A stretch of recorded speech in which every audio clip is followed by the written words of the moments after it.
In this paragraph, I'm going to discuss about the temperature. So, what is temperature? Temperature मतलब that a hot or cold of appear that an object is called temperature. If you learn in simple language, when you touch some object, कोई भी object को आप जब भी touch करोगे तो आपको एक तरह से अपीयर होगा इट में बी कोल्ड और हॉट. हॉट मतलब गर्म है या कोल्ड मतलब ठंडा.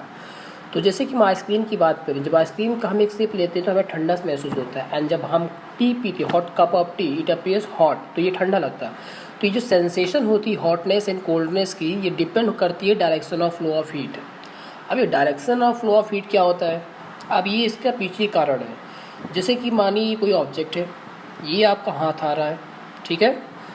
अब इसको आपने अगर इसका जो डायरेक्शन ऑफ फ्लो होगा, अगर मानिए इसका जो डायरेक्शन होगा हीट का या एनर्जी का, अगर ये आपके हाथ की तरफ है तो क्या होगा, अगर आपके हाथ की तरफ है तो आपको क्या महसूस होगा, हॉटनेस महसूस, गर्म होगा. लेकिन अगर यही फ्लो आपके हाथ से ऑब्जेक्ट की तरफ चला जाएगा तो आपको ठंडा महसूस होगा. समझ में आई अब बात आपको. अगर ठंडी ऑब्जेक्ट छूते हैं आप तो आपकी जो हाथ की गर्मी रहती है उसको भी वो अपनी तरफ से एब्जॉर्ब कर लेती है. इसी वजह से आपका हाथ ठंडा पड़ जाता है और आपको चीज़ें ठंडी महसूस होती हैं. और गर्म चीज़ के केस में जब आप उसको टच करने जाते हैं तो आपका जो उसकी भी हीट एनर्जी, आपके हाथ पहले से गर्म है, जो ब्लड आपका है होता है वो गर्म है, और उस कप की भी हीट एनर्जी आपकी तरफ फ्लो हो रही है, जिसकी वजह से वो चीज़ आपको गर्म महसूस होती है. तो ये पीछे एक कारण होता है, sensation of the flow of heat. ठीक है, इसी वजह से आपको टेम्परेचर ठंड या गर्म महसूस होता है. अगर हम टेम्परेचर की बात भी कर रहे हैं तो सोचने टेम्परेचर को मेज़र कैसे करते हैं कि कोई चीज़ कितनी गर्म, कितने टेम्परेचर पे कितनी गर्म होगी या कितनी ठंडी होगी. तो इसके लिए आया है डिग्री. अब डिग्री आ गया, डिग्री मतलब एक डॉट होता है, सेल्सियस ऐसे लिखा जाता है, डिग्री सेल्सियस. इसके बारे में डिस्कस करेंगे अभी नेक्स्ट टॉपिक पे. So degree of hotness and coldness on object some chosen scale is called temperature. इसी जो हॉटनेस एंड कोल्डनेस है किसी चूसन स्केल माना मतलब temperature scale, degree Celsius scale मान लिया, उसी पे मेज़र करते हैं जिसको हम टेम्परेचर बोलते हैं. ओके. अब इस इंस्ट्रूमेंट का बात करते हैं जिससे हम टेम्परेचर मेज़र करते हैं, तो वो है थर्मामीटर. तो थर्मामीटर क्या है, temperature of an object is measured with the instrument called thermometer. तो किसी भी ऑब्जेक्ट का टेम्परेचर का मेज़र करना है तो हमें थर्मामीटर चाहिए. ठीक है. अब प्रिंसिपल ऑफ थर्मामीटर मतलब ये होता है कि थर्मामीटर का वर्किंग कैसी है, किस बेस पे, किस साइंस की साइंटिफिक प्रिंसिपल पे ये काम करता है, तो इसके पीछे डिस्कस ये करेंगे. To measure temperature, thermometer utilize some property of substance which may the temperature can easily measure. There are basically three type thermometer. तो thermometer basically three type के होते हैं, solid, liquid और gas thermometer. तो basically जो आप लोग use करते हो liquid thermometer. Liquid thermometer का मतलब ये होता है जो उसके अंदर वो जो डिटेक्शन करता है टेम्परेचर का, एक्चुअली वो मरकरी होती है, और मरकरी एक मेटल है लेकिन ये लिक्विड फॉर्म में होता है.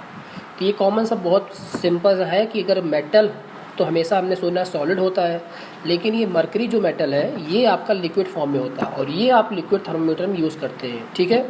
अब लिक्विड मरकरी ही क्यों यूज़ करते हैं थर्मामीटर में, क्योंकि जो इसकी जो कैपेसिटी है, जो क्वालिटी, प्रॉपर्टी है टेम्परेचर को लेकर काफ़ी अच्छी है, तुरंत डिटेक्ट करती है. ठीक है. अब सॉलिड थर्मामीटर क्या होता है, basically solid thermometer depend upon some property of solid which varies from temperature. For example, platinum resistant thermometer utilize the property that electrical resistance of substance change the temperature. Thermomolecular thermometer are based on the thermoelectric effect. ठीक है. Liquid thermometer के बारे में discuss कर चुके हैं. जैसे कि इसकी बात करें मरकरी की, expand 7 time more than glass in alcohol near 42 times more than glass. Mercury thermometer can measure temperature between range -35 degree Celsius nearly 350 degree Celsius. मतलब मरकरी जो हीटिंग पॉइंट होता है काफ़ी ज़्यादा होता है, तो ये -35 है. अगर इतनी भी चीज़ ठंडी है तो उसका टेम्परेचर मेज़र कर लेगी, और अगर 350 डिग्री गर्म भी हो जा रही है तो उसका भी टेम्परेचर रिकॉर्ड कर सकती है, फूटेगी नहीं. समझ में बात. इसी वजह से मरकरी यूज़ करते हैं. अब नेक्स्ट है आपका gas thermometer. They are based upon the fact that gases expand on heating. Pressure is kept constant. Also, the pressure of gas increase on heating if the volume of the gas is kept constant. तो gas thermometer basically ये होता है कि temperature gas पे पड़ता है तो gas expand करती हैं, तो इसी वजह से इसको हम यूज़ कर सकते हैं. ठीक है. इसकी वॉल्यूम घटती बढ़ती है, अगर हीटिंग करने से, प्रेशर पड़ने से गैस पे असर पड़ता है. अब बात करते हैं स्ट्रक्चर ऑफ थर्मामीटर, मतलब थर्मामीटर में क्या क्या चीज़ें होती हैं. तो thermometer is made up of fine glass. Fine glass मतलब पतले ग्लास से बना होता है. ठीक है. इसका 2 पार्ट होता है, एक स्टेम होता है, एक बल्ब होता है. स्टेम मतलब ये ट्यूब जैसा होता है, इसको स्टेम बोलते हैं. जो ऊपर ये लगा होता है थोड़ा सा पॉइंट टाइप, उसको बल्ब बोलते हैं। The stem thick glass tube with very fine bore inside. अब बोर इनसाइड मतलब पतली सी नाली बनी होती है एकदम पाइप टाइप की, इसमें पाइप पड़ी है उसके अंदर, ठीक है। One the fine bore is capillary which runs the full length of the tube, end of the capillary is thin wall glass filled with mercury. अब इसी ट्यूब में कैपिलरी जो ट्यूब है इसी के अंदर मरकरी फिलअप होती है, ठीक है, ऊपर से नीचे तक ये फिलअप होती है, मतलब इसके अंदर मरकरी है, ट्यूब ऊपर से पूरे बॉटम तक टच होती है, ठीक है। The stem of thermometers marking upon it with 0 towards the bulb 100 degree. तो यहाँ से 0 डिग्री से लेकर 100 डिग्री तक इसकी मार्किंग होती है, ठीक है। तो टोटल 100 डिग्री सेल्सियस यहाँ पे रिकॉर्ड कर सकते हैं। The point denotes the freezing point of water और the melting point of ice. अब बॉइलिंग पॉइंट क्या होता है, मेल्टिंग पॉइंट या फ्रीजिंग पॉइंट क्या होता है। बॉइलिंग पॉइंट 100 डिग्री होता है, फ्रीजिंग पॉइंट 0 डिग्री सेल्सियस होता है, ठीक है। When thermometer bulb is placed over boiling, the mercury in the capillary rises to 100 degree. This point denotes the boiling point. Okay? So ये था इसका नेक्स्ट स्लाइड में देखेंगे आपको थोड़ा सा कंप्लीट इस चैप्टर के टॉपिक को। Okay, now let's see over here. अब यहाँ पे आप देख लो डायग्राम भी दिख रहा है, ये है एक्चुअली डायग्राम प्रॉपर थर्मामीटर का। इसमें हर एक पार्ट्स को अच्छे से डिस्क्राइब किया गया है, ठीक है। तो बॉइलिंग और फ्रीजिंग पार्ट सभी को मालूम है, तो इन्हीं सबको हम डिग्री सेल्सियस में एज के एक पार्ट को यूनिट के अकॉर्डिंग मेजर करते हैं। जैसे आपको 20 डिग्री टेम्परेचर है, 30 डिग्री टेम्परेचर है, तो ये जो डिग्री डॉट और सी बनता है इसका मतलब डिग्री सेल्सियस होता है, ठीक है। अब थर्मामीटर स्केल, स्केल मतलब जो नंबरिंग दिखाता है इसको हम थर्मामीटर स्केल बोलते हैं। अब इसमें कई तरह की स्केल होती हैं। अगर हम कॉमन स्केल की बात करें तो फ़ारेनहाइट स्केल, जिसको हम kelvin and Celsius scale, 3 scale बात करते हैं। तो Celsius scale is also called centigrade scale. तो हम जो मोस्ट कॉमनली यूज़ करते हैं उसको सेल्सियस और फ़ारेनहाइट करते हैं। तो हम डिस्कस करेंगे सेल्सियस स्केल क्या होती है, फ़ारेनहाइट स्केल क्या होती है। तो सेल्सियस स्केल का एक बॉइलिंग पॉइंट क्या होता है 100 डिग्री सेल्सियस, फ्रीजिंग पॉइंट क्या होता है 0 डिग्री सेल्सियस। एंड फ़ारेनहाइट का क्या होता है, फ़ारेनहाइट का आपका लोअर फिक्स पॉइंट अगर आप बात करोगे इसका सबसे लोअर टेम्परेचर कितना होगा, तो ये थोड़ा डिफरेंस रहता है। जैसे फ़ारेनहाइट का लोअर टेम्परेचर है 32 डिग्री फ़ारेनहाइट, इसका मतलब ये इसका फ्रीजिंग पॉइंट है। और इसका बॉइलिंग पॉइंट क्या है 212 डिग्री फ़ारेनहाइट।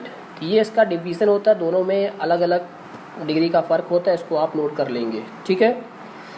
अब बात करेंगे क्लिनिकल थर्मामीटर। क्लिनिकल थर्मामीटर वो थर्मामीटर होता है जो हम लोग यूज़ करते हैं हमेशा अपने टेम्परेचर नापने के लिए, जैसे कि बॉडी के टेम्परेचर, उसको हम क्लिनिकल थर्मामीटर बोलते हैं, ठीक है। तो इसका बेसिकली इसका प्रिकॉशन थोड़ा यूज़ करना होता है, सावधानी रखनी पड़ेगी यूज़ करते समय, जैसे कि ensure that mercury level is below 35 before use. देखते रहिएगा अगर कभी आप यूज़ कर रहे हैं इसको तो ध्यान रखिए इसका जो मर्करी लेवल 35 डिग्री से नीचे होना चाहिए। Thermometer should be wash before after use. तो वो यूज़ करने के बाद इसको धुल देना चाहिए, एंटीसेप्टिक सॉल्यूशन से साफ़ कर लेना चाहिए। ऐसे नहीं मुंह से निकाला रख दिया फिर दोबारा किसी ने यूज़ कर लिया उसको, ऐसे नहीं। प्रॉपर नीट एंड क्लीननेस आपको चाहिए यूज़ करते समय। तो कंप्लीट हमने डिस्कस किया इस टॉपिक में आपके टेम्परेचर के बारे में और टेम्परेचर के मेज़र करने में लिए जो thermometer and different scale of the thermometer and the structure of the thermometer. So ये topic I hope you all understood very well. Okay, so once again just read all this line, this paragraph proper.